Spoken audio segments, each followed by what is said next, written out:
I'm back. I've made it back from Burnley. Hang on, let me get rid of that. That shouldn't be there. I've made it back from Burnley. We're playing Burnley. I've made it back from Lyon. I'm all over the place. Honestly, guys, I am all over the shop. I've had a brilliant last few days over there in Lyon.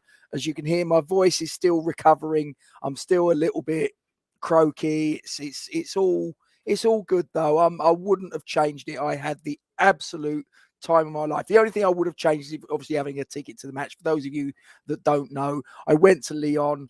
We had a ticket. It was for the home end, which is a bit naughty, I know, but desperate times, desperate measures. I'm sure you understand.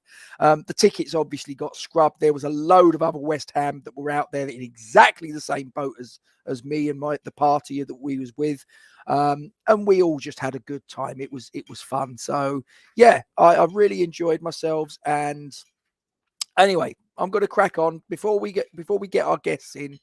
Little bit of housekeeping, as I like to do, to cover the bases. Please don't forget to like, comment on, and share the stream. Subscribe to our YouTube channel and hit the bell icon for alerts on new content. And as always, guys, we thank you very much indeed for your support. Now, I've actually got two people in the green room. Duke probably won't make it tonight. It's a Saturday night. It's a bit busy at his pub, so it is what it is. And he's going to the match tomorrow, so he needs to rob Peter to feed people. If he pops in, great. It's an added bonus. If he doesn't, I've got two people sitting in the green room. I'm going to bring this gentleman in first, and then I'm going to bring in the next guy in a moment. Steve is a regular contributor to the channel. Those of you that have been following us for a good while will know who he is. The rest of you, his name's Steve. Steve, how are you, sir? I'm good, thanks, Gatesy. Yeah, had a 25-hour journey back from Tanzania. Got home in time to watch the match on Thursday. What a game! What a game! And while I'm out in Tanzania, you've been dropping WhatsApps. That's what you've been up to. It's been hilarious, mate. You don't know the half of it. I have I'm sure I'll find out tomorrow at the match. Oh, I think you might. And your jaw might hit the floor at some of it. Seriously, honestly, yeah. As I said to you before we went live, I could write a book on the last few days. And maybe you should. Maybe I will. Maybe when I'm retired and I've need to sort of occupy my time. We have an added guest as well. Now this is a guy that we've been communicating with in the background, and I've wanted to get him on at an opportune moment, and we're playing his team tomorrow. So I'm going to bring him in now. Who are you, young man? And introduce yourself to the 12 people watching. Well, thank you very, very much, Gatesy, mate. Hope you're well. Steve, hope you're well as well. Nice to meet you. Cheers. Nice to meet you too. No, lovely as always. Yeah, I'm Dan. I'm an unlucky Burnley fan, and I run a page called Turf Morehouse TV, which it's doing all right. I mean, I've got more subscribers than we've got supporters this season, so it's doing all right. I thought you was going to say you got more subscribers than Burnley have got points. Well, that's saying something, even if I had two. Unbelievable. When you're in a situation like that, and we've been in that situation over the years, sometimes you just get to a point where all you can do is laugh. You have to. Big time. It's like gallows humor. But yeah, Dan. Can I just ask, Rob? Is the audio all right? It's just that I know my audio is a bit funny when I play on when I mess around with my phone. It can be a bit funny. Coming through on FM, mate. Coming through. That's all right then. That's all right. It might just be the Moretti talking. It could well be. You never know. But guys, as it says on the banner there, you've got his YouTube URL and also his Twitter handle. So please feel free to pop over there, share the love, give him a subscribe. His team wear claret and blue. What's not to like? What's not to like? And it won't surprise me. Next season, you've got a team in claret and blue to support in the Championship as well. So indeed, you can have a Championship team as well as a Premier League team. What's not to like? Exactly. Gentlemen, as I say, we are here to discuss matters that will take place at London Stadium tomorrow. It's a 2:15 kickoff. Before I get into that, I do want to address the people in the live chat who I can see are chucking comments in with abandon. So let's just have a look and see who's there. We've got Lawrence is in the building. He says, hello, everyone in from Auburn, Alabama, USA. Come on, you Irons. We're on a getaway weekend with my wife in Birmingham. Yes, and that's Birmingham, Alabama, ladies and gentlemen, not Birmingham in the Midlands of England. I've seen your photographs on Facebook, mate, and yeah, it looks good. It looks good. Looks better than Spaghetti Junction, doesn't it? Anything looks better than Spaghetti Junction. Hammerhead's in the building. And Lawrence is just saying, come on, you Irons. Walshy's in. Hope you're well, my friend. Gaza, these two have just popped across from a stream that Gonzo was doing a few moments ago. Kate Musgrove is in. Hello, how are you? Hope you are well. That's the missus. That's the missus. She's come along. She's come to support you in your time of need. Gatesy and don't. We'll if you're at the match, we'll have a chat. I'll fill you in. Richard's in there. Hello. Hope you are well. Hope you are, Rich. Tommy's in there. We've got Royalty. Wally's in.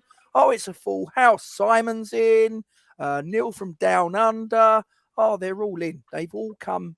They're all either bored or whatever. Right. Okay, guys, we're going to get straight into it. So tomorrow, just a little bit of housekeeping. If anyone is interested, I like to sort of get this information out there where I can. I sometimes forget. In fact, very often I do.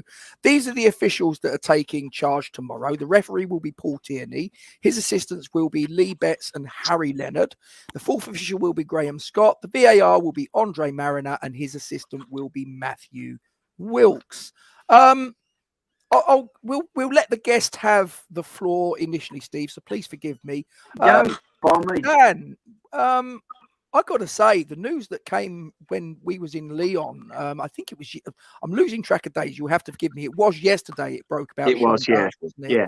I couldn't believe it. I was like, I'm not being funny, but I'm a West Ham fan. I'm on the outside looking in, and you are probably a lot closer and know what's going on at Burnley an awful lot better than I, but it just struck me as really weird timing that you lose the game against Norwich 2-0. Fair enough. It's not a great result. It's against a relegation rival.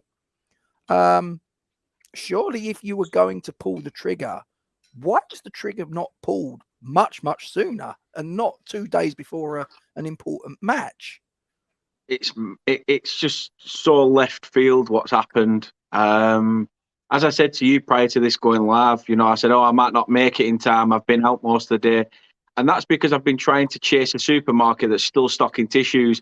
The whole of Burnley Town Centre is upset with the news. Honestly, we are all basically, it's like losing a loved one. It's like when you've had a dog for 10 years. It's such a massive thing. And I'm absolutely gutted to lose Sean Dyche in the manner that we have. I think this is a man who's given 10 years of service to Burnley Football Club, and to literally get 59 words on a message is ridiculous. It's ridiculous for me. I think he deserves better than that.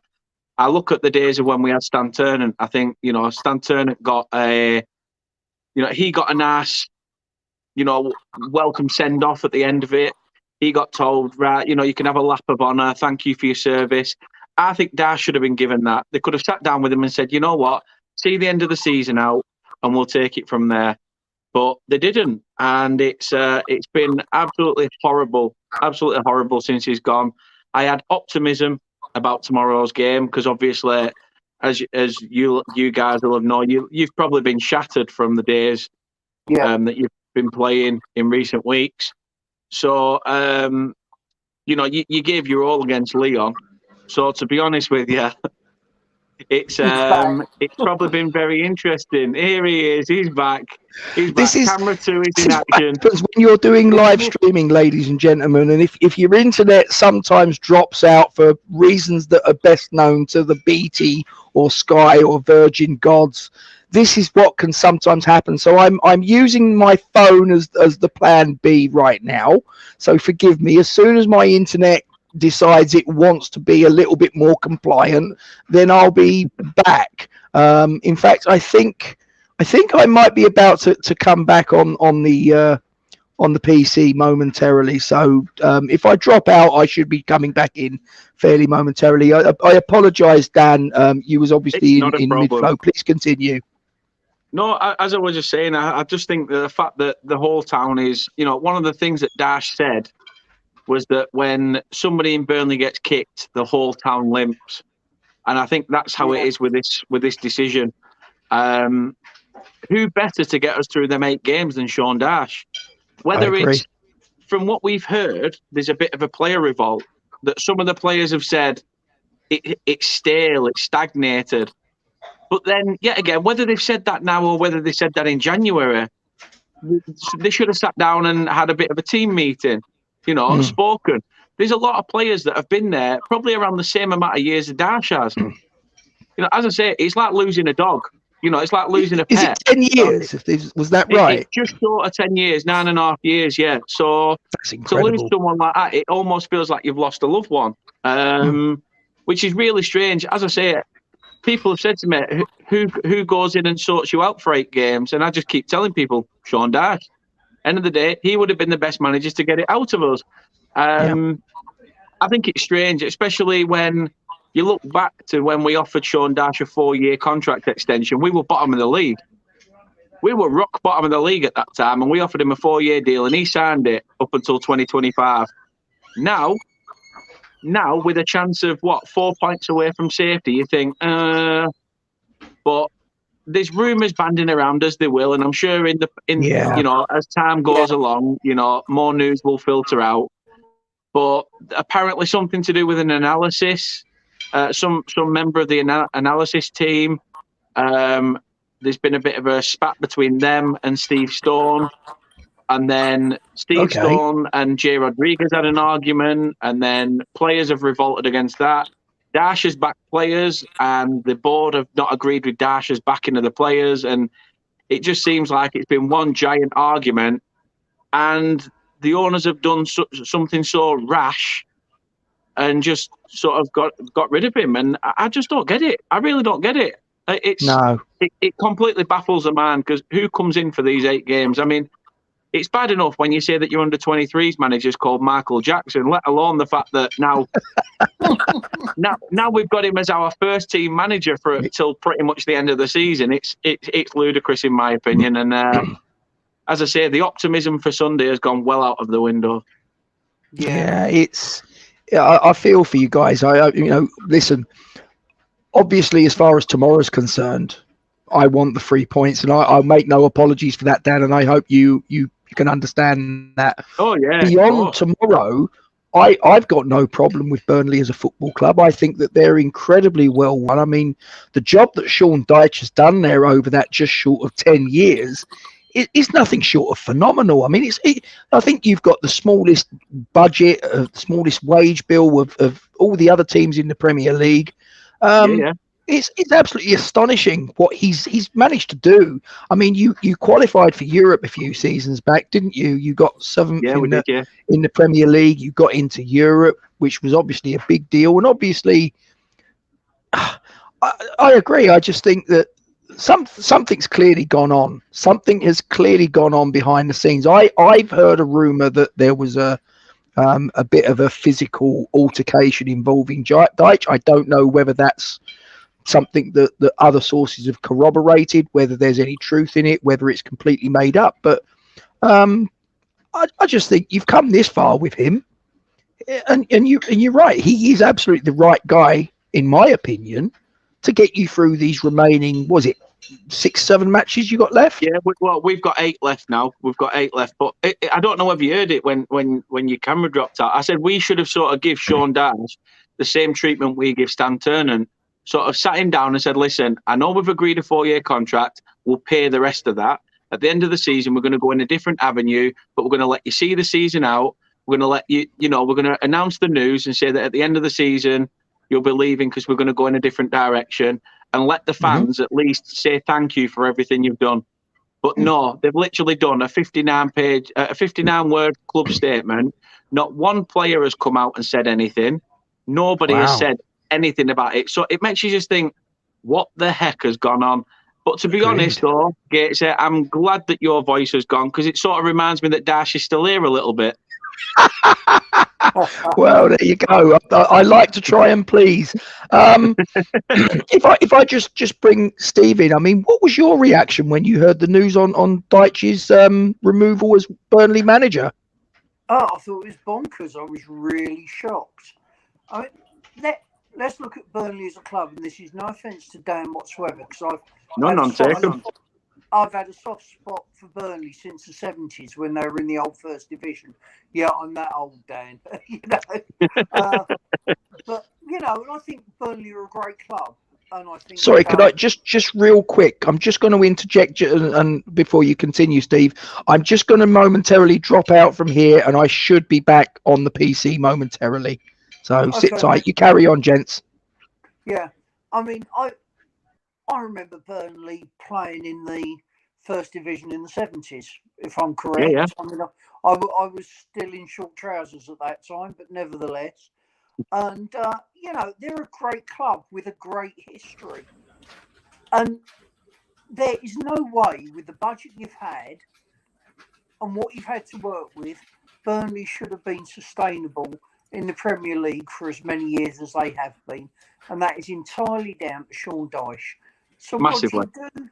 The most successful manager you have ever had, you're in a scrap, he's got you out of scraps again and again and again, you sack him. I mean, it's balmy. How to make it likely your club is going to get relegated? I mean, the only people this is really good news for is Everton, because I think that may well save Everton, which would be particularly annoying because my brother-in-law's an Everton supporter. My stepdad's the same. My stepdad's a Blue, unfortunately. Yeah, has it gone there? But I mean, okay, I can't imagine Sean Dyche was a man who'd take any rubbish, to be fair. Oh, yeah. But, and if he has got in someone's face and gone, I don't agree with that. Well, hang on a minute. Let's look at the history of what the guy's done. He's got you into Europe. He's stabilised you as a Premier League team. If you go down, you're very likely to come back up again with him. He knows the club inside out. He's committed to the club. He signed an extension to his contract.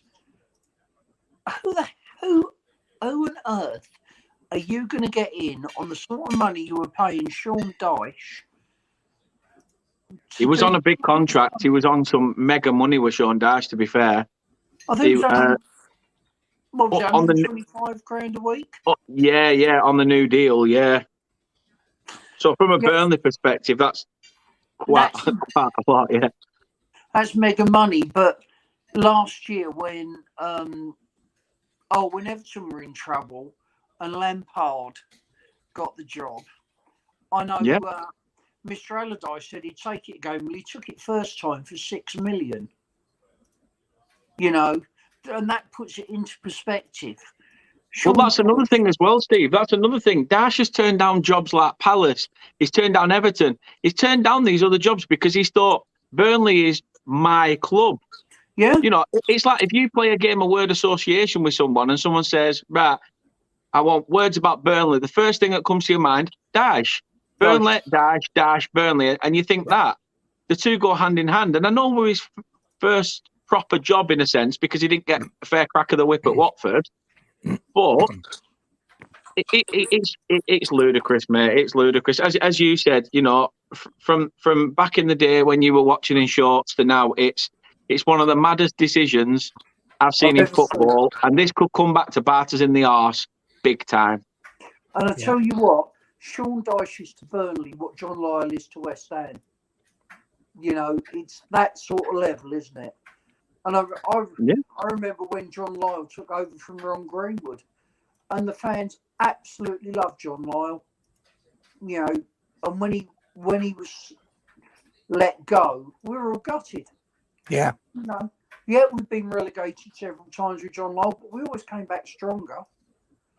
And he was the man for the job. And I think Dyche is for you. They put up a statue for Cloughie, didn't they, in Nottingham? Tell you what, trust me, this should have a statue of Dyche. I totally agree with what you're saying. Getting one for you guys. So I'm absolutely gutted for you, mate, because I think from a perspective as a fan, you must be absolutely sick to your boots at the moment. As I said, I was just sat there playing I had the kids here. I was just playing a game with the kids. We're having a laugh, and the next minute it was like my phone was ringing, just ping, ping, ping, ping, ping, and I'm thinking, what's going on? And I've got some group saying, no, stop. And then I've got my mate going like WTF, and that's very scary. And I'm thinking, as all my accounts been hacked? Have I started sending random like bits? Like, what's going on? That didn't even cross my mind. And then I even, when I looked on social media, I had to second look to see, is there a verification tick? Is that real? What's going on? And then I'm just sat there for the rest of the day, sort of like mourning.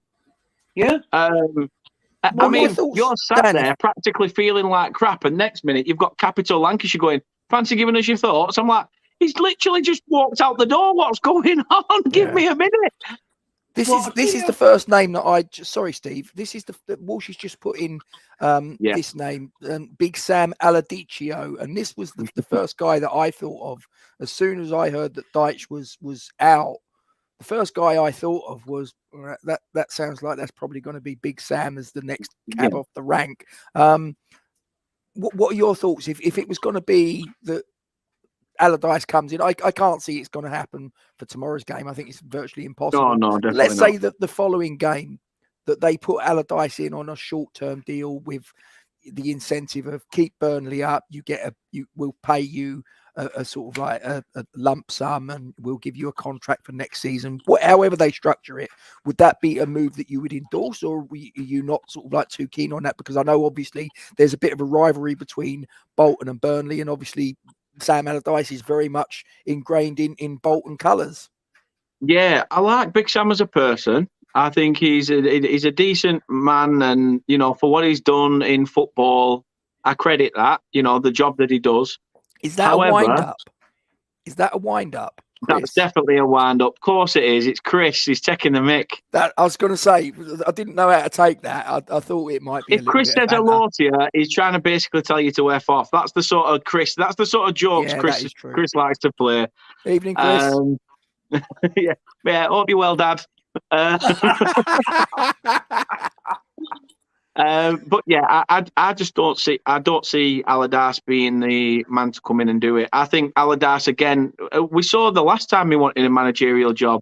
He wanted assurances. He wanted bonuses. He wanted to make sure that it's not just a job till the end of the season. He wants the season after.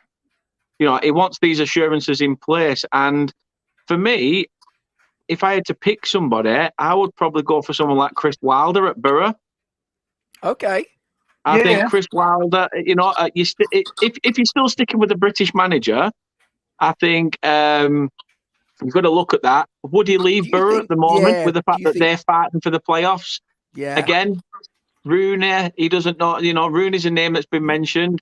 Would I like him? Yes, but I think I'd only like him for the fact that his name's the pulling power, which is pretty much, that's basically saying you're appointing a manager on the wrong reasons. Yeah, he can't pull anyone between now and the end of the season. Oh, no. Oh, he'll love it at Burnley. Grab a granny night round here every day of the week.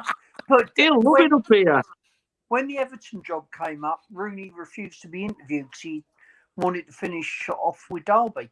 So you're not going to if he's not going to sort of like entertain Everton, then with all due respect to Burnley, who don't have the same emotional attachment as Everton do with him, it's not going to happen.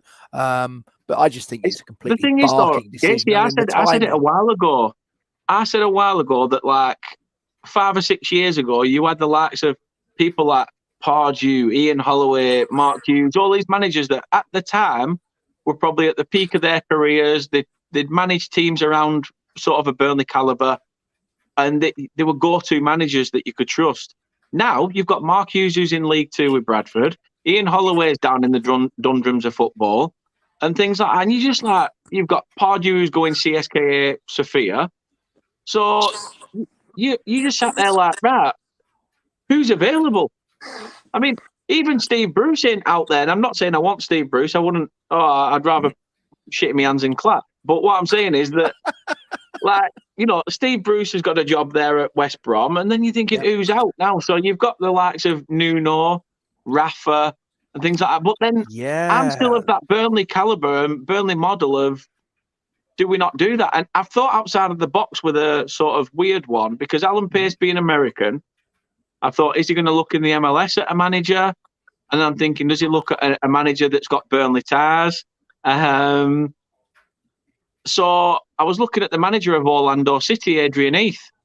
Oh, interesting. So I was thinking, does that have ties? Because he's going to an American club, and I'm sure he had.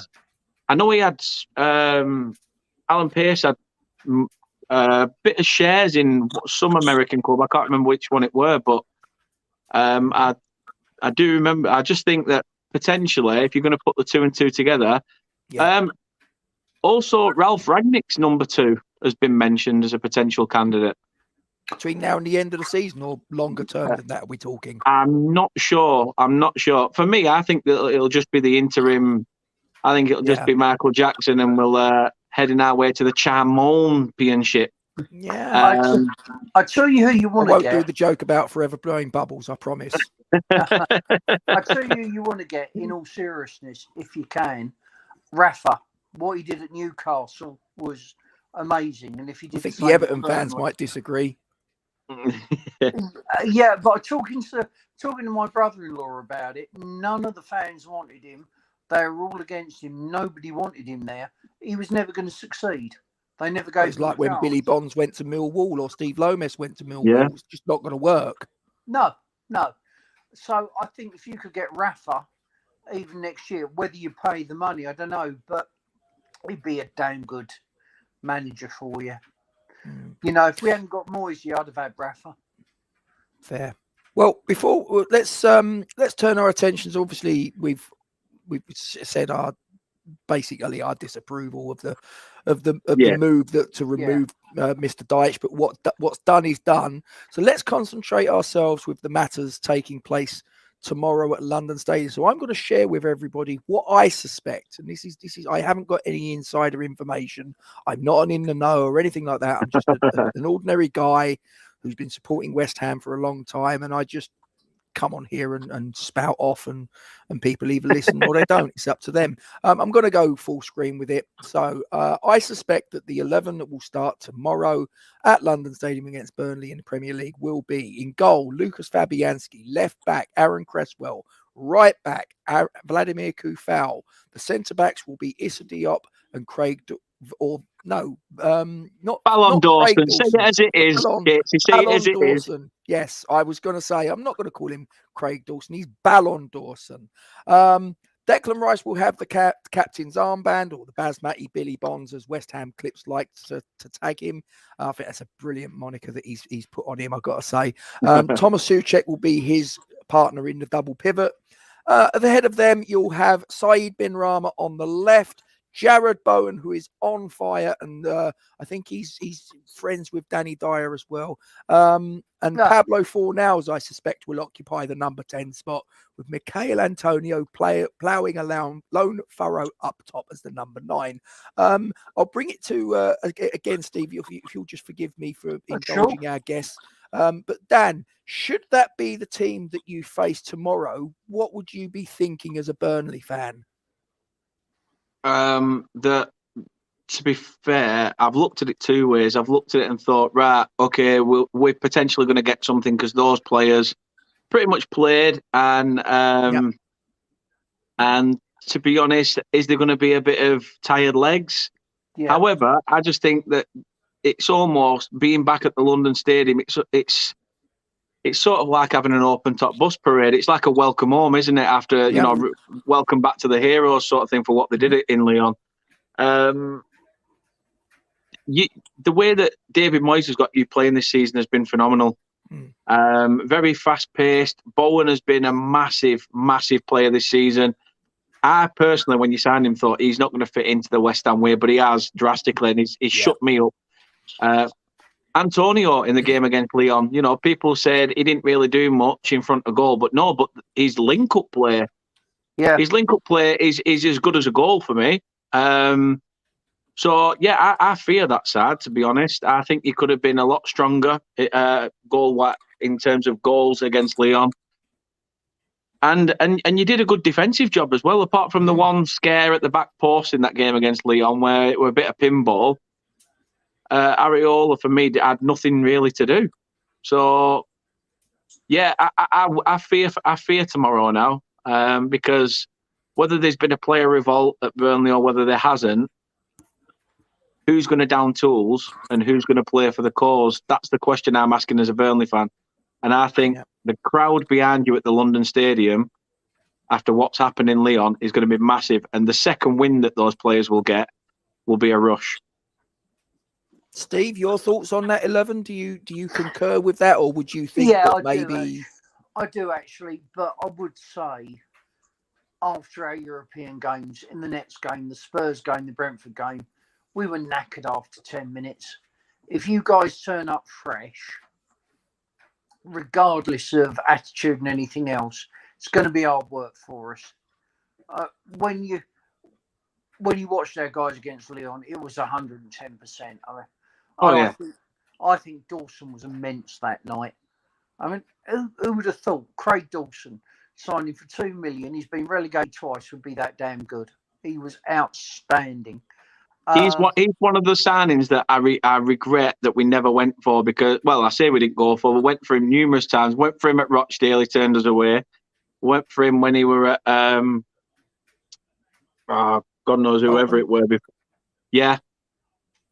And to be fair, he turned us away before joining you guys. So, we thought we'd do him a favour by bringing him nearer to home with being a Rochdale lad. But you know what? Fair play.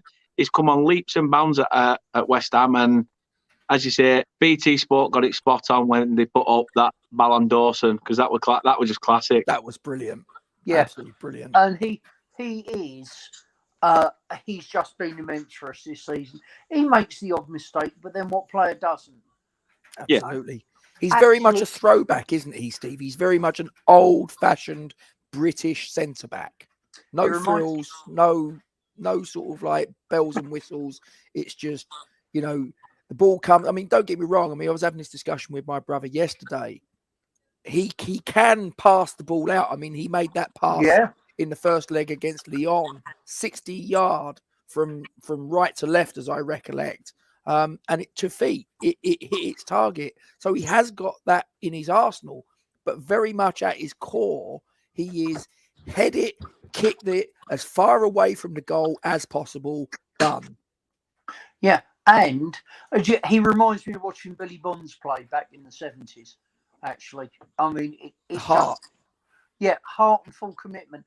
But the other thing, I was reading a really interesting thing about Dawson. I mean, okay, he pops up and scores a lot of important goals for us now. Mm-hmm. But after training and stuff, he's working with the coaches on his footwork and close control and things like that. Good now, he's in his 30s now. He's at the end of his career and he's still trying to improve. That kind of commitment, I don't care how. You can pay 50 million and not have that commitment. And what do we pay for him too? Yeah. It's crazy, it's a pittance, isn't it? It's an absolute pittance. Yeah. It's one of the bargains of Premier League football over the last, I don't know how far you want to go back, 5 years, 10 years. There's not many massively. Pound for pound. I mean, I know there are obviously better defenders in the Premier League.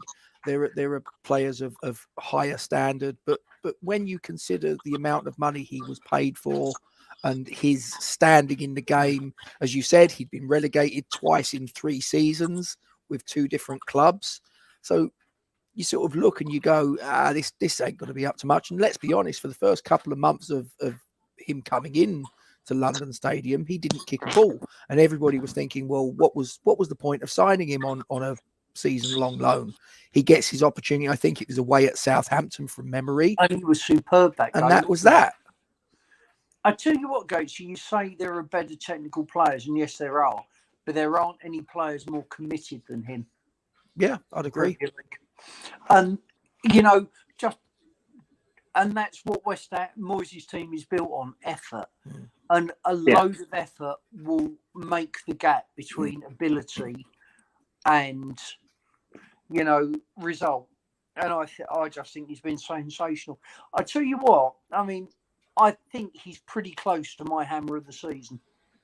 He's got to be in the conversation. He Yeah. has to be in the conversation. Personally, if I was giving it right now, I'd give it to Jared Bowen. But I think that Craig Dawson has to come into the conversation. He has to. Give me a reason why he shouldn't. Yeah, I think I'll give it to Dawson, actually. I really do. I mean, Bowen's been brilliant. But Bowen has got more natural talent than Dawson. It's just the West Ham way. It's the effort. It's the commitment. We love a trier, don't we? Yeah, he's played with blood coming out of his nose. He's broken nose. Get up, carry on, go for it, and it's still 110%.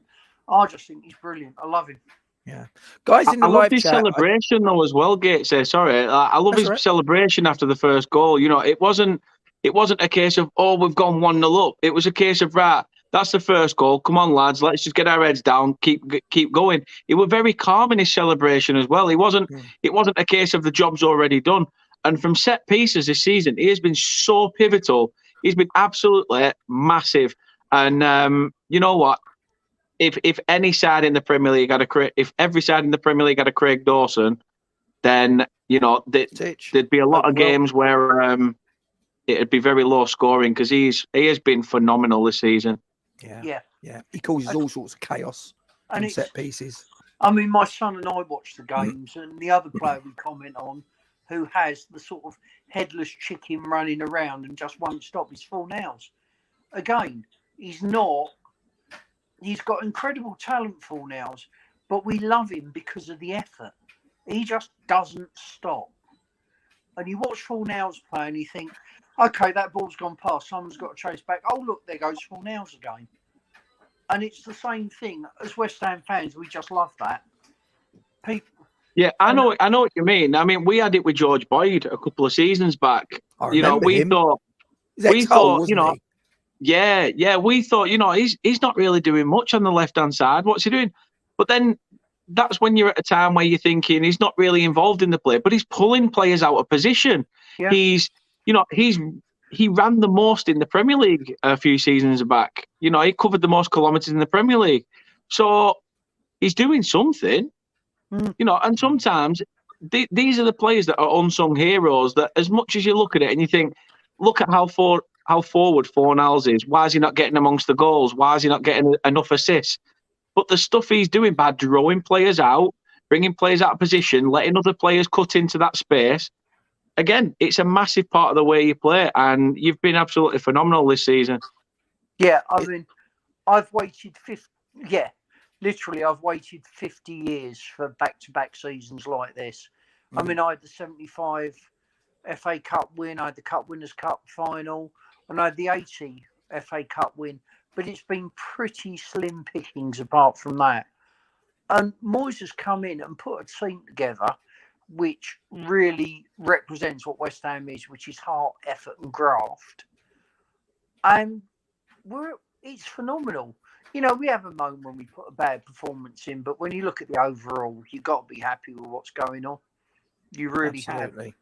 I mean, it's like I went to, it was on the back of Russ Budden on West Ham Network. And if any of you haven't already done so, please pop across there and give him a subscribe. Them a subscribe, obviously him and Anton and everybody else. But he had Tony Carr on, and I was in the live chat, and I actually threw a saying in because he was talking about people that were coming through the ranks at West Ham when he was the academy manager, and he's people that were supremely gifted, supremely talented, but just didn't quite have the right work ethic to make the absolute best of themselves. And I put a little comment in the live chat, and it's not my saying, it's a saying that I heard way back from wherever. Hard work beats talent when talent don't work hard. Yeah. And Tony Carr saw that and he went, oh, I love that. 2 days later or something like that, I actually made a point. I went to a book signing he was doing at the Bowling bookstore on Barking Road, round the corner from the old bowling ground. And Yeah, I went in there and I got some books signed, and I had a good conversation with him. And I said, "Yeah, I was watching you on the West Ham network the other night." And he said, "Oh, where are you?" He said, "Oh, that's good." And I turned around and I said, "Yeah, do you know there was a guy in chat that used the saying, and you pointed out and said that you loved it. Hard work beats talent when talent doesn't work hard." He went, "Yeah." I went, "That was me." He went, "Ah." He said, "I love that." I said, I believe in it. I seriously do. Now, that's not to say that talent, that hard work on its own is sometimes enough. But if you're a talented player and you're not prepared to put in the hard yards, you're not going to be the very best that you can be. And that's what separates good from great and great from world class. Do you know what I mean? That's the difference. Anyway, guys, as I say, that's the West. Sorry, guys, I just got to say, though I've got my phone plugged in, I'm still losing charge. So if I die at some point and go, it's because my phone's died on me. All right. I don't know about that, Luke. I don't know about a friend to the stars, but an acquaintance of sorts. Right. So, guys in the live chat, if you want to give us your predicted 11 for West Ham, give us your formation, give us your personnel, give us any information that you want in the live chat. Please get involved and we will get the comments up and have a little pick through. I'm now going to turn my attention to what I, as a West Ham fan, suspect might be the team that whoever's in charge tomorrow is going to put out for Burnley. And I'd really like, obviously, your take as a Burnley expert, Dan. So I will go with this. We'll use that loosely. Now, I've done a little bit of research, and it says on this website that I'm looking at that Ben Mee is doubtful with a knee injury, and that it's very likely that Nathan Collins and James Tarkowski will be at centre back. It makes this website refers to Eric Peters coming back from a knee injury, but he won't be available, and Johan Berg Goodmanson out with a calf problem. But I suspect that the 11 it'll be 4-4-2 because generally that is how Burnley operate, and that's absolutely no problem at all. I like 4-4-2 as a formation. I'm a little bit old school. Nick Pope will be between the sticks. Charlie Taylor left. Connor Roberts right. As I say, Tarkowski and Collins will be the centre-back pairing, with Tarkowski being the captain. The midfield four will be Cornet on the left, Lennon on the right. Yes, he's still playing, ladies and gentlemen. He's been around forever, hasn't he? But he was, I think at one point he was the youngest player in Premier League history when he made his debut for Leeds United, wasn't it? It was. He's now 35. So he's been playing for just short of 20 years. It's been a bad season when Aaron Lennon's been your standout player. Yeah. Central mid will be, I suspect, Brownhill and Westwood. And up top will be Weghorst and Rodriguez. Dan, over to you. Pick over that. Yeah, you pretty much hit the nail on the head. I think Matt Lawton will start at right back over Connor Roberts. That's the only... That's pretty much one of the changes I'd probably make. Connor Roberts has been off it the last couple of games. And Dyche against Man City took Roberts off because he was getting overrun. Brought Lawton on, and Lawton was a breath of fresh air. And I think he played the Everton game and obviously the game against Norwich, but that was just a freak game. Westwood, for me, is a strange one because he has been such a massive player for us in midfield for God knows how many seasons now. And it's almost like this season, it's just dropped off. He can't seem to keep the ball on the floor. He keeps trying to chip balls through to the strikers. And you're like, what are you doing? What are you playing at? We've been screaming for Jack Cork to play alongside Josh Brownhill because Westwood and Brownhill are very similar in calibre. If you've got two midfielders that are very similar, it's going to open up. You need one that sort of sits and one that free roams.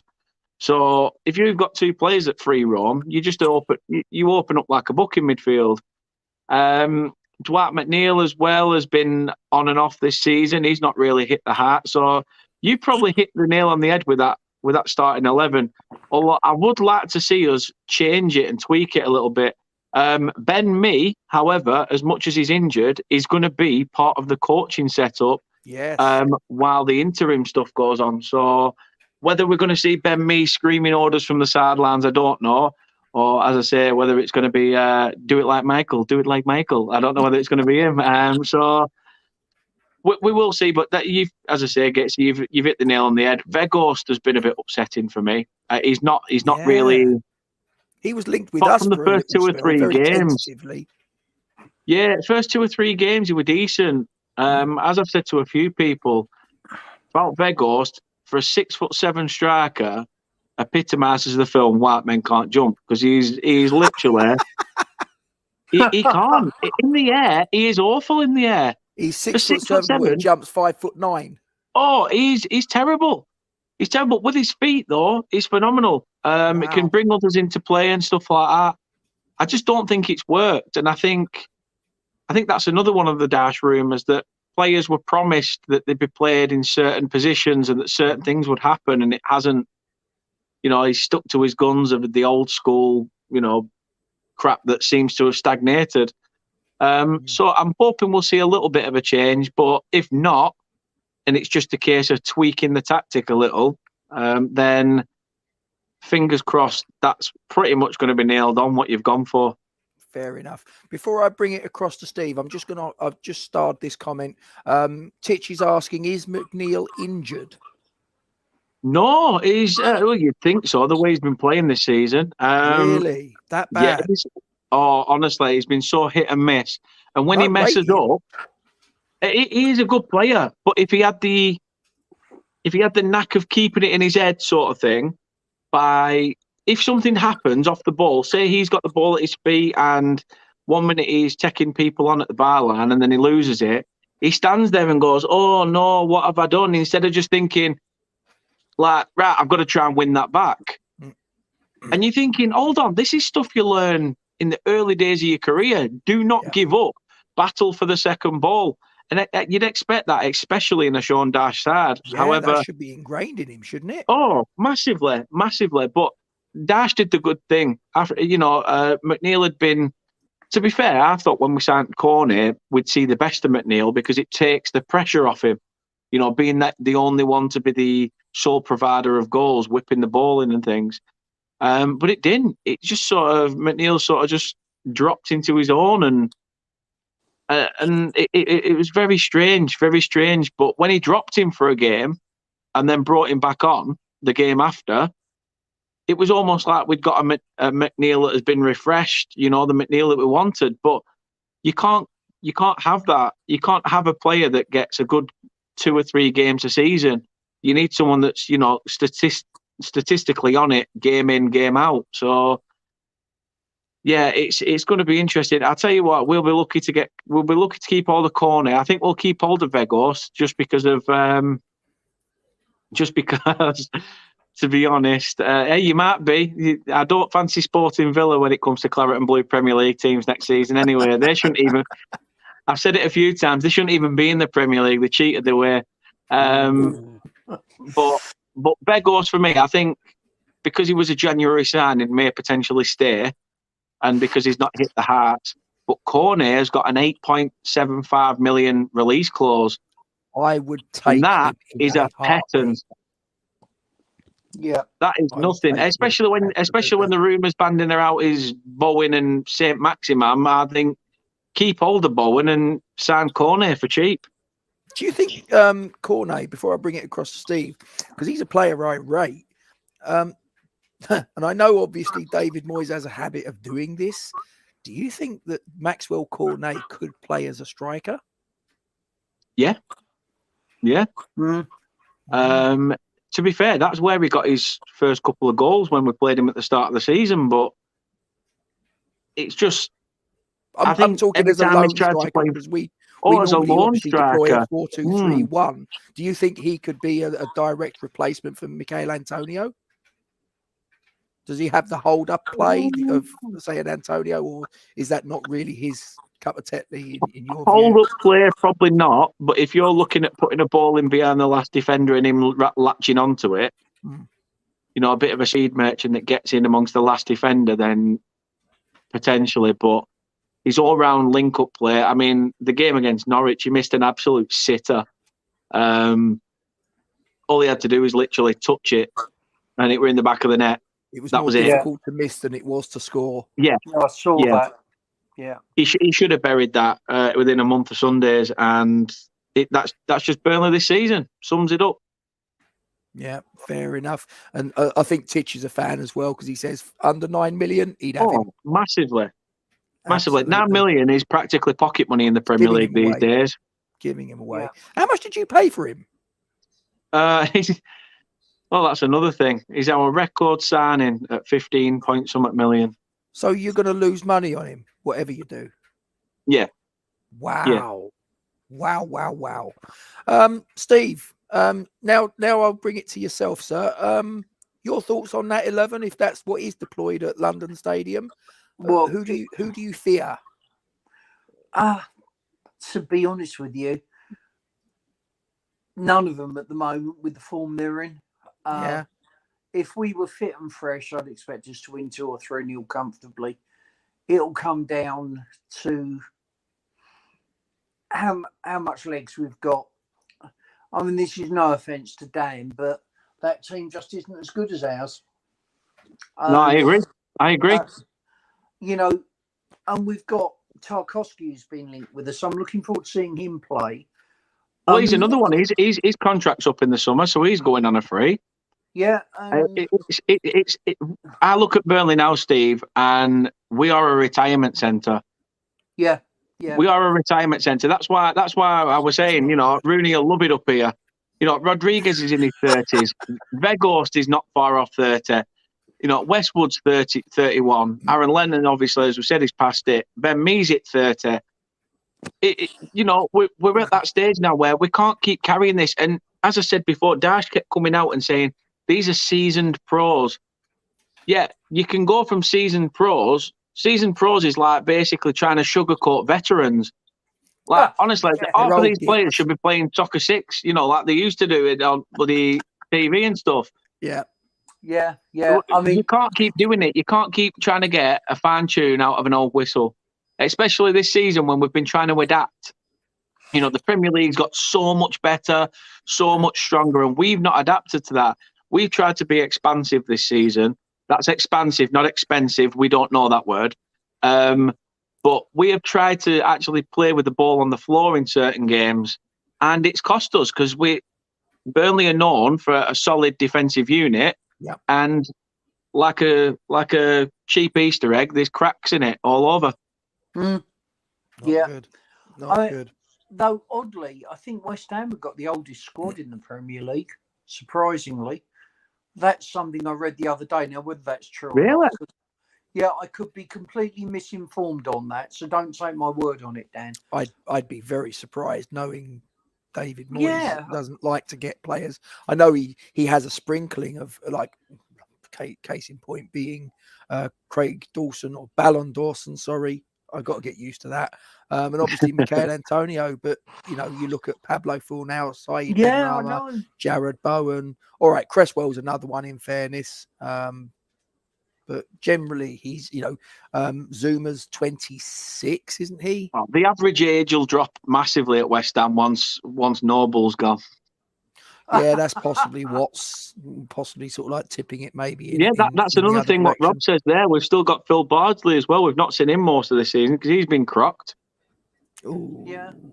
But, I mean, again, I think there's enough in that team when I look at it to say you shouldn't get relegated, but I don't see, right, if we play half decently, we'll win. If we're completely knackered, it's in the lap of the gods. I don't know. You've got some decent players there. I don't want you to win tomorrow, let's be clear. But equally, I really don't want you to be relegated either. I am desperate for Burnley to get out of it. Out of all the teams down there, they're the team I want to get out. I couldn't give a monkeys about Everton, Watford and Norwich. Well, they're already gone, aren't they? Yeah, but they're the architects of their own doom. They come up, say, it's not our model, we won't spend any money, and they go down again. And they come up and do the same.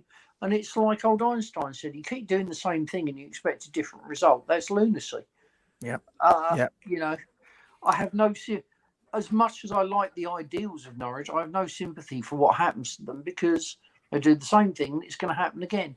But Burnley, they've been in the Premier League for a long while. I want to see them survive. I don't care who the third team is that go down. I mean, I would have thought until this mega money came in, it was going to be Newcastle. But yeah, hey. And the irony of irony was, of course, what happens, your striker has a release clause that they then go, I tell you what, not only will we beef up our striking options by bringing this guy in, but we'll also hamper your a direct rival's chances of staying up at your expense. I mean, don't get me wrong, business is business. You know, if he had the release clause in, they can afford it. There's nothing Burnley Football Club could do to prevent Chris Wood going to St James's Park. But my goodness, what a kick in the nuts that must have been. But it were. At first, it really was. It really, really was. I looked at it and I thought, wow, 25 million for a guy that we paid 15 million for from Leeds when he was a Championship striker. Yeah. And that this is a guy that we've turned into a striker who turns out, double figures a season. It might only be 10 goals, but it's still double figures. Yeah. In a team that's constantly battling season in, season out. But this is a player that's then gone on, left us, and then said, at Burnley, I felt like I was in my comfort zone, and you don't really win much in your comfort zone. You don't really win half of the stuff you get, Chris Wood. I mean, what's classed as your comfort zone? Is the offside flag your comfort blanket? Because that's pretty much where you spent most of your time. Don't get me wrong, good goal scorer, did some good stuff for the club. At first, I was really annoyed because I thought, we've lost a massive player there. Our source of goals, as much as you look at it and think another 30-year-old with only 3 goals to his name.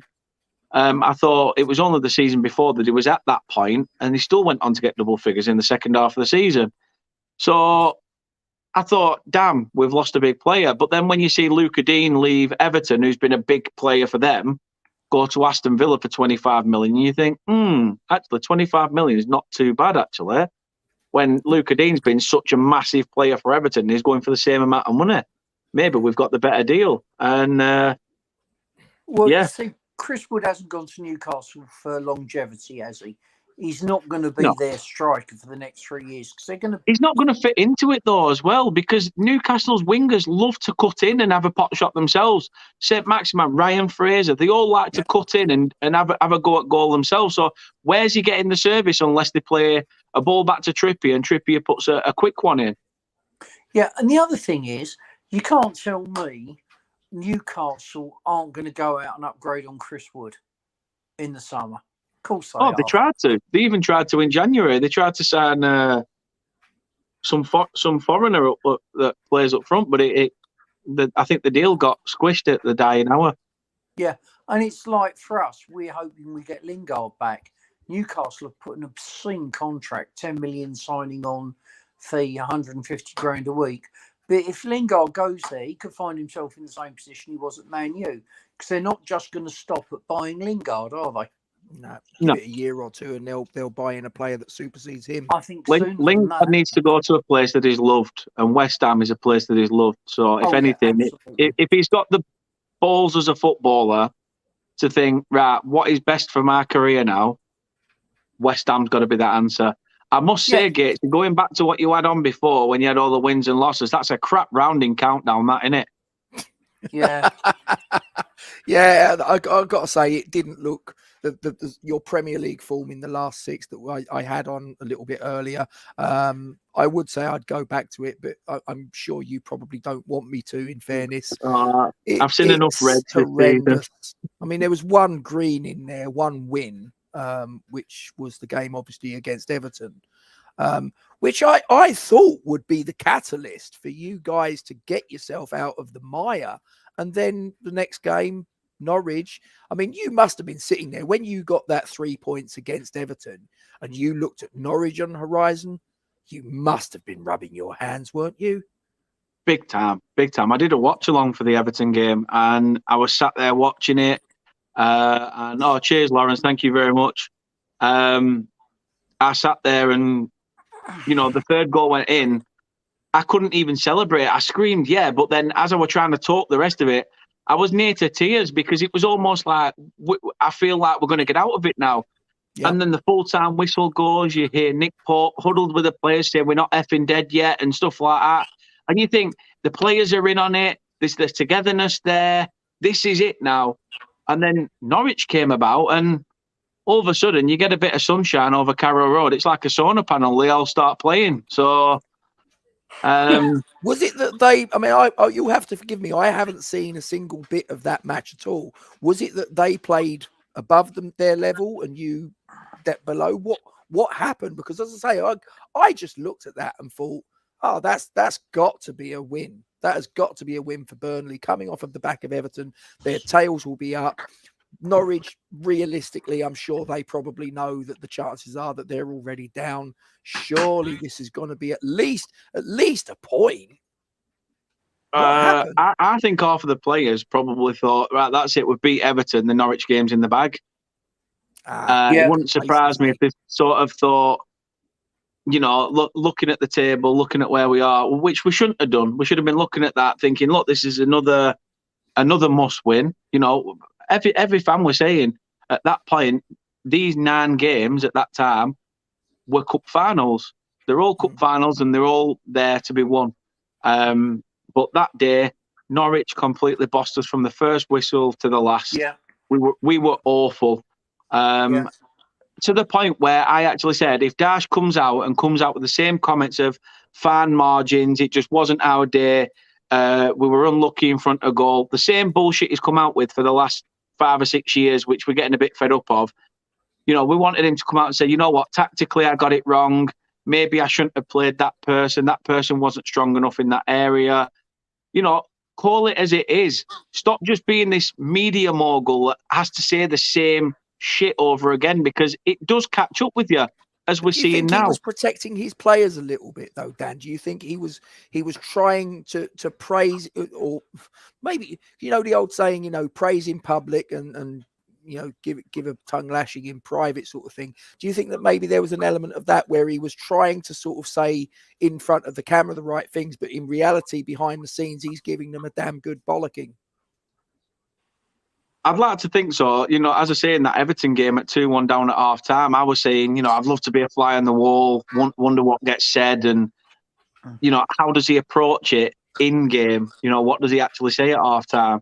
He doesn't just go in there and go, right, lads, come on, these guys are awful. Let's up it here.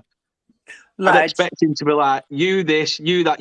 When you've seen the videos of Neil Warnock, screeching and shouting like, you were on the beach, you're awful, and this and that. Yeah, obviously with added expletives, but I'd expect something like that. But then when he walks out onto the pitch, it's almost like game face on, and we're back in. And as you say, probably is protecting the players a little bit. But from the rumours coming out of the club, it seems that the players are almost like, we don't need protecting. What we need is you to change it, you footballing dinosaur, sometimes. And actually, there has been questions on him. The like-for-like substitutions, the same old stuff. It does stagnate. It does stagnate. You can't keep living the same day every single day, every match day. That team picks itself. Half of them players in that first team 11 probably don't even have to put in a performance in training because they know they're getting the game. So something has to give. And unfortunately, it's come to Dyche's job. As I say, I wish he could have just seen it out, but que sera, sera. Right, lads, I'm going to have to go because your battery's about to die. Yeah, but Dan, I will say this. I've been where you are so many seasons with West Ham, and you have my understanding of the pain and the difficulty you've got at the moment. No, thank you very much. I wish Burnley, apart from tomorrow, every success, and I really hope you get out of it, mate. Okay? And I hope we'll get a chance to chat to you again sometime. 100%, mate. 100%. Of course you will. Whenever Rob wants me, I'll be there. Okay, cheers. Well, I look forward to it. See you tomorrow at the game, Gatesy. You will, Steve. Good luck. Take care, Steve. Guys. All the best. Bye. So, getting back to matters of the match itself, Dan, if we may. Yeah. What can you, even as an optimistic fan of your club, can you make a case for Burnley to get a result? I mean, personally, you may disagree with me. I don't think a draw does you any favours. It probably doesn't do us any favours either. No. I think this is a game where something has to give. A point is no good. Both teams have to go for this. Yeah. It's almost like you've got something to prove in case you don't get the European title in what you're wanting. You've still got to try and fight to get that and get into those places. And we're still trying to fight to get out of it. And also, I'd like to think that there's an added incentive from a Burnley side of things where Dyche has gone now, and if it is due to player power, then put your money where your mouth is and earn it. Yeah. Are you what would be your prediction of how this match is going to unfold? Give us a score prediction. You know what? As I said, I was optimistic to begin with. I really was. I thought you'll be shattered, you'll be knackered. But with all the news that's come out, I can just see it being a bit half and half, because apparently some players are happy that he's gone, some players aren't. So it's a case of, is there then going to be player unrest? And that comes into play massively in comparison with your players needing rest. Yeah. So, something, it's silly because it's. I would take a point now. I would snap your hand off for a point, even though it's not good enough. I think I've already learnt to accept relegation is basically what's going to be, with everything that's gone on. I can see us getting beat 2-0 though, and that's head and heart talking. I can just see us losing this 2-0. Yeah, and do you think that defeat tomorrow, I mean, it's not fatal, obviously, but how even if you get beat tomorrow, can you see any way back? Or do you think if a defeat tomorrow would not mathematically seal it, but in terms of obviously what's happened in the last couple of days, the defeat making it, 6 defeats in your last 7 Premier League games, I believe, from memory. Can you see any way out of it if that comes to pass? If we can get something tomorrow, I'll be shocked, because I'll be thinking, right, where's that Burnley been all season? And why has it been held back? If we do get beat, I mean, I'm already sort of resigned to what I think's going to happen. I've been like that pretty much prior to January. I was already thinking, last season there were 3 teams worse off than us. This season we're one of them 3, and if anything, it's been opened up to about 4 or 5. So, yeah, I can't see a way. The big one for me is, the big game is Thursday for me. Obviously, taking this game into account, back at the turf against Southampton, the reception. How is it going to be being back on home soil after everything that's gone on? I just think a body of sorry to just interject there, but was there any? Obviously, again, you'll have to forgive my ignorance from the outside looking in. But was there any section of the support, as the defeats started to rack up and teams started to put a little bit of daylight between you and the safety line? Has there been any of the fans in the ground that have been starting to say Dyche needs to go? Yeah. There's been, it's probably been a good 75 to 25%.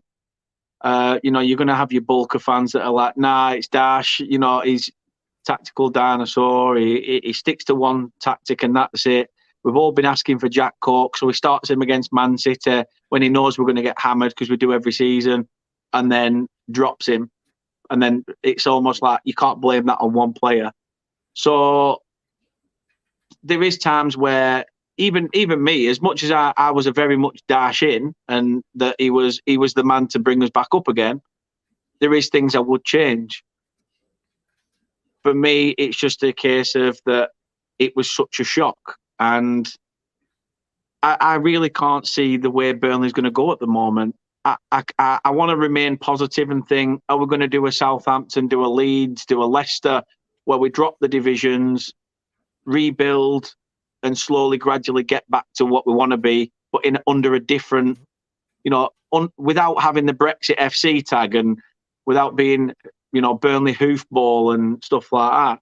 So, I'm trying to remain positive that could be the case. Your budget, as I say, your budget is a shoestring, and I say that I don't mean to be patronising or anything like that when I say it, but it is compared to pretty much the other 19 teams in the Premier League. It is an absolute shoestring. There's one thing that bugged me, Rob, as well, though. There's one thing that's bugged me with Alan Pace, to be fair, and he's not put a foot wrong in terms of what he's done off the pitch. Sticking a couple of LED lights around the stadium, putting 2 corner stands in. Yeah. Brilliant. You've upgraded, you've give Turf Moor a little facelift. Well done. You could have got Dion Dublin to do that with Holmes under the hammer, or Peter Andre with Holmes in 60 seconds or whatever it were. But, it's when, you need to do more than that. You can't give a manager a 4-year contract bottom of the league and then be 4 points off safety and then go, nah, we've decided you're not the guy for us. That's massive. He's got a massive job now to bring the fans back on his side. He said when he came in, the club looks like it's destined for the drop. We are set and prepared that if relegation happens, we can deal with that. But yet now all of a sudden it's a case of it will have so much repercussions. We will have to sell players. The structure of the club will be massively different. And you're almost like, right, was there any truth to these people saying about Americans coming in, just looking at it as a business and start asset stripping? Because, and I'd imagine it would probably also have a big knock-on impact on the local economy, the local community in Burnley, I would imagine. Yeah, because that's another thing. Since Coyle took us up in 2009, that money that we've got hasn't just been involved in the football club. When you look at it from a business sense, it's gone back into the economy of the town. During lockdown, we were the best positioned town in terms of, people still being able to get groceries and facilities and things like that. We were still the best positioned town during lockdown for people being able to do all this stuff. And it's probably because we didn't give a shit. But but to be honest, we just... I can't say it better than what Dyche said it. One person in Burnley gets kicked, we all limp, and the town will limp with Dyche going because it's like ripping the spine out of the club. You miss managers like that. As I say, Stan Turner was one of those that was like, he wasn't just a manager. He sort of told the chairman that what his job was. He sort of told you this. He ran the club. That needs upgrading. He kind of reminds me of that sort of manager, and Sean Dyche was under this particular manager's tutelage at one time in his career, Brian Clough. I'll never forget the story that Dyche said one of his things. He said one of the high memories that he had was he'd come in as a youth player, and Dennis Walker or something like that. I can't remember his name, or Des Walker. And he said, right, young Ginge, take off Desmond's boots. And he's like, what? And he said, Des Walker's just like, don't. And he's like, come on, Ginge, take off his boots and stuff like that. And he's just like, what do I do? But some of the stuff like that you heard on that day were just, it's mental, some of the things you heard back in the day. And now it's just gone a bit soft in football, but it is what it is. We've got to learn to adapt. I think if anything, this could be a blessing in disguise, because there's a lot of Burnley fans that, when times have been hard, love nothing more than to fire out, well, if you think these are bad, were you there when we played Orient in the Dundrums of Division 4? We all do it. I was a twinkle in my dad's eye. Maybe if my mum and dad had, intercourse a few years earlier, I'd have been there. And I've said that. I actually said that to one person, and a Burnley fan said maybe they shouldn't have had intercourse. Oh, nice. Oh, you Charming. do get them. You do get them. I love Yeah. our fan base. So fickle. Their Yeah, point and has I to dare be say you on probably point. come across it sort of as I do occasionally. You get some keyboard warrior that has a little bit of Oh, a I chirp love it. off, and I'd you're like, rather fit because I just end up sending it in group chat, and then all your mates are like, "Right, I'm rinsing him for you. I'm doing oh, this." I'm doing I had a little bit of fun with someone yesterday. I think it was. They put a comment on one of the videos, and I waited 3 weeks. I waited 3 weeks because I just sort of sat there. I looked at this comment, and it's obviously it's a troll because his name. I'm not even going to give him. Or I'm assuming it's a him. The name was a him. It could be a her that's actually there making the comment, but I very much doubt it. But was someone that was quite notorious around about. There was an incident that took place, I think, in around about 2010. But that's all I'm going to say. And this individual put a comment about, oh well, bad luck. You're not going to make the semis and this, that, and the other, or Barcelona will take care of you. And I sat on that comment for 3 weeks. I thought, okay, this will be fun. Let's see how this unfolds. And of course, Barcelona go out. We're in the semi-finals. Oh, I went studs up, knee high, 2-footed on this geezer. I'm like, bang, you're having this. So yeah, I'm not gonna sort of say much more than that. I don't want to give it too much. Did you have a good time in Leon, though? Oh yeah, you can hear my voice. Yeah. As Titch says there, it's not a Sean Dyche impersonation. This is my actual voice right now from all of the shouting and singing that I did while I was in Leon. I'm just gonna wind back a little bit because there was a comment and I starred it. And Walshy, if you're still there, I wasn't ignoring you or anything. I wanted to save this.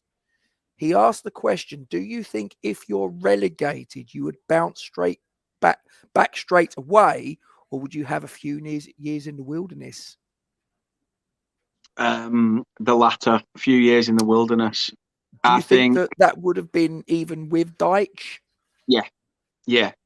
I think with how the squad has aged, send me one while you're at it, Lawrence. Right? I might as well have a new Premier League allegiance. Why not? Let's go for it. Why not? To be fair, I just think that the squad's aging quite a lot, and as Dash said, seasoned pros aren't going to be as much as the Premier League's there. You get it easy, don't you? Sort of, it's every Saturday. You get the odd midweek game if it falls that way. But when it comes to get in, I'll take David Moyes. It's my initials, DM. So if you want to put some David Moyes, I'll take that. I'll take some David Moyes kit. However, yeah, I just think the physicality of the Championship is a lot different to the Premier League. It's a lot harder to get out of once you're in it. And I think no matter how old the squad, we won't be able to cope with the Tuesday, Saturday all the time. It will just blow our asses out. And bugger it. Let's go for it. Have some of that. You know what? Sod it. He's not the only one that we've converted. Tomorrow at 9:30 a.m. on the channel, and some of you might have already seen it. And if you haven't, be prepared. It goes out at 9:30 a.m. tomorrow morning. So you've got to set your alarm if you want to watch it as it's premiering, or you can just watch it when you like. It's fine. But I'm going to be in the live chat. In our party of people that went to Leon was a Gillingham fan. Oof. And I emphasize the word was a Gillingham fan because he's assured me without any sort of humor or anything involved, he's assured me that we've converted him to being a West Ham fan now. And he's actually talking about coming with us to Frankfurt as well. Oh, so brilliant. There's another one that we can add to the assembled hordes of the Claret and Blue Army. Another one. So we've got Dan and we've got I'll just start turning my kits inside out and watching West Ham. So it's great. What we'll do, we'll just send you a West Ham badge and you can just sew it over the Burnley one. It's fine. Happy days. Absolutely. Right, well, I am going to knock it on the head there because my curry turned up basically as we went live, and we've been going for an hour and 21 minutes. Time's flown, Dan. It really has. It's been It really great certainly to has, have you sir. It involved. certainly has. But before we do really, I bet you might have heard that one once or twice. I've been told that. When I was younger, I got told I look like a young Boris Becker, which was a bit of a strange one. Did you find that women, sort of like when you were standing near broom cupboards, tended to avoid you or make a beeline for you? Just being ginger, I think, did that, to be honest with you. Oh dear. Before we depart, though, Dan, what I will do we've now got 21. Don't go anywhere, you lot. Don't go anywhere, you lot, because I'm going to get Dan to give his channel a plug. Over to you, sir. So yeah, please do check us out. It is under Turf Moor House. It might be under the London Stadium at some point. But no, jokes aside, please do go check us out. We don't just do Burnley content, and especially in the Championship, it's going to be hard to keep up with the demand of that. But we are going to be doing Premier League stuff for the rest of this season anyway. And we'll just see what happens in the near distant future. But yeah, thank you very much for if you've stuck with us. Everyone in the chat, your comments have been absolutely brilliant. So yeah, as it says in the link below, please do head over to @TurfMoorHouse on Facebook, Instagram, Twitter, YouTube, you name it, and you'll see us on there. So yeah, thank you. What's that? Have you got a TikTok? I have, yeah, I have. I think the only thing we're not on is OnlyFans. So I've never even heard of that. Never even heard of it. The only reason we got a TikTok for the channel was my daughter. She's 14 years of age. She's into all that. I was like, what's this? So I did it, but I spent that much editing my own videos that when it comes to doing TikTok, I'm like, do I really have the time to start making it into like 9:16 and making sure that it's all perfect? Yeah, I know. But no, thanks very much for having me, Gates. It really is, mate, and I've loved it. And obviously, I can't wait to get you on when we play you in cup games. Yep. No, listen. If ever you need me on, mate, if I can fit it into the schedule, I'll be very, very happy to reciprocate. That's not a problem at all. No, brilliant. Thank you very much. No worries. And just a little bit of housekeeping. We'll finish as we started. Please don't forget to like, comment on, not just in the live chat, but comment in the section below the stream. Please share this onto your social media platform. So if you've got Facebook, if you've got Twitter, if you've got Instagram, all of that, take the link from YouTube, put it onto your social media platform and say to your followers, hey, if you like talk about West Ham, if you like talk about football in general, the Premier League, give these guys a go. Get them to subscribe to the channel, hit the bell icon as and when we start talking nonsense. I mean, sense. They'll be notified, and we always thank you very much indeed for your support. That goes without saying. As the newest member of the Claret and Blue Army, I think I can probably finish by asking you before we call it a day, Dan, what are we? Well, Burnley relegated, but West Ham are up the hammers.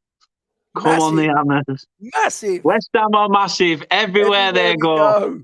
Come on, you Irons.